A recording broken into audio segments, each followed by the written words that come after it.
This next one comes from TC in respect to how to check your firmware version on the Roland D-05, a video I did, God, is it that old? November 2017.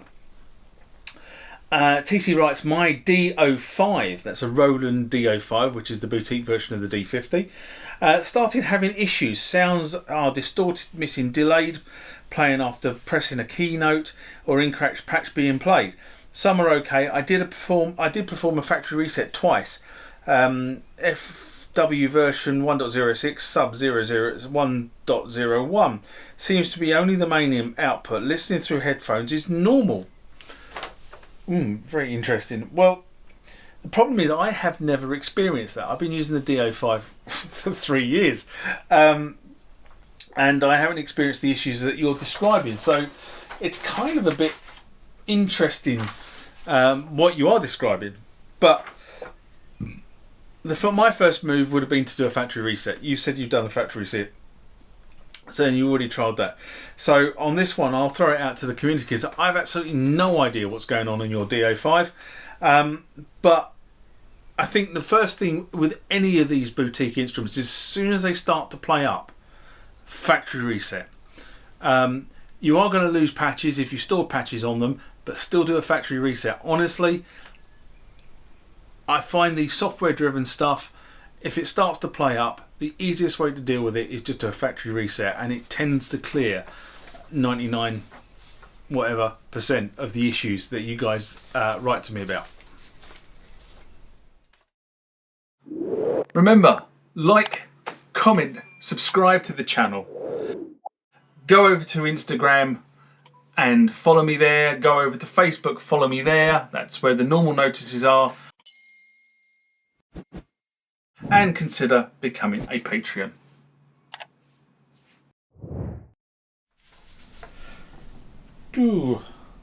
This next comment or question comes from John David Peer in respect to the Death of the Kronos video I did in December 2021. And he writes, my local music store stopped stocking a lot of Pro keyboards even before COVID-19. So naughty. So what's their point then? If all they do is order things in and try to charge a restocking fee if you don't like the item and have to return it. That's a really interesting point. Now I'm quite lucky where I live. I live on the south coast, and in X miles that way is Absolute Music, which is based in Bournemouth, and X miles that way is Anderton's at Guildford, and there is another one over there, but I can't remember what the name is. But basically I'm quite lucky because both Anderton's and Absolute have machines on the floor that you can go and play. But you make two really good points. The only reason I go to the local music store and I have two good, as I said, music stores within an hour's drive is so that I can try the keyboards out. And if I like them, I'll either buy it on the spot or buy through their portal, so I can get it delivered, as it will not fit in the car. I mean, the car I use at the moment is much smaller than the car I had, so I'm probably not going to be buying an 88 key module for a while, or 88 key keyboard for a while, so they probably will go in the little car. Just trying to think, would the Jupiter, I had to put the front seat down for the Jupiter, yes. It is a little car, so but I don't need a big car at the moment. It's as simple as that. Anyway, with Anderton's, it normally takes them 20 minutes to bring the keyboard down from. They have a warehouse which is just up the road, which is normally a good enough time for me to sort of sit at another keyboard and decide I want that as well. Anyway, the key point is to go and play at like and buy. If the store stops stocking items, they are then driving the customer to online routes. And while this may be the online retail channel may be what the manufacturers want, it actually is diverse from buying machines, because the whole point is the retail experience. And I know somebody else has turned around and said you don't actually get very much markup on retail. Yeah, you don't, but you do get people. You get footfall, people through the door, and they might buy other stuff that you sell. So that's kind of the key point. We are really losing too many retail points, retail units, especially those that cater for keys. Everybody in the world sells guitars. Few places sell drums, few places sell keys, and this is a problem.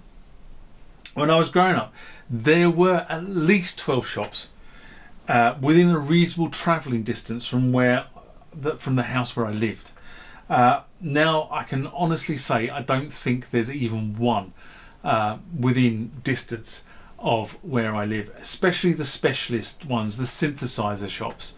I think there might be a keyboard stroke organ shop within a decent distance, but the specialist synthesizer, the ones where you would go to play the mid-range high-end stuff, they've all gone locally to my mum. In fact, I think the nearest place to my mum could be Anderton's, and that gives you a good idea. My mum lives in West London or Central London.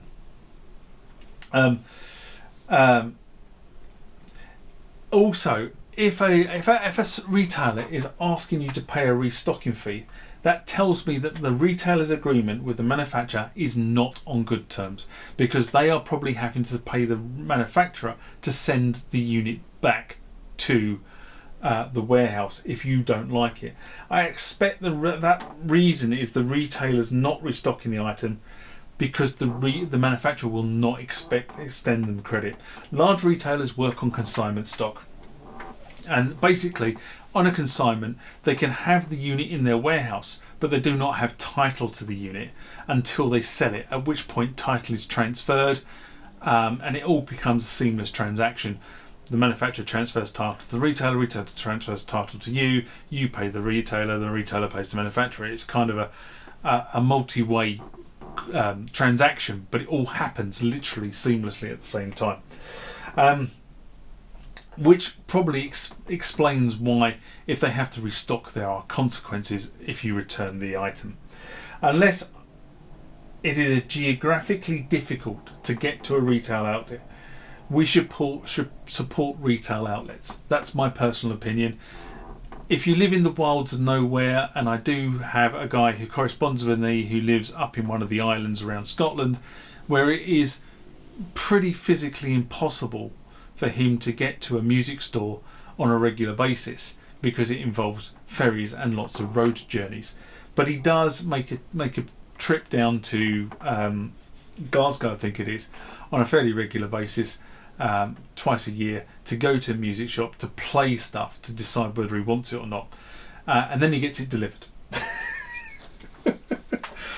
But if we don't support these retail outlets, they will disappear, and then try before you buy becomes something that will disappear as well.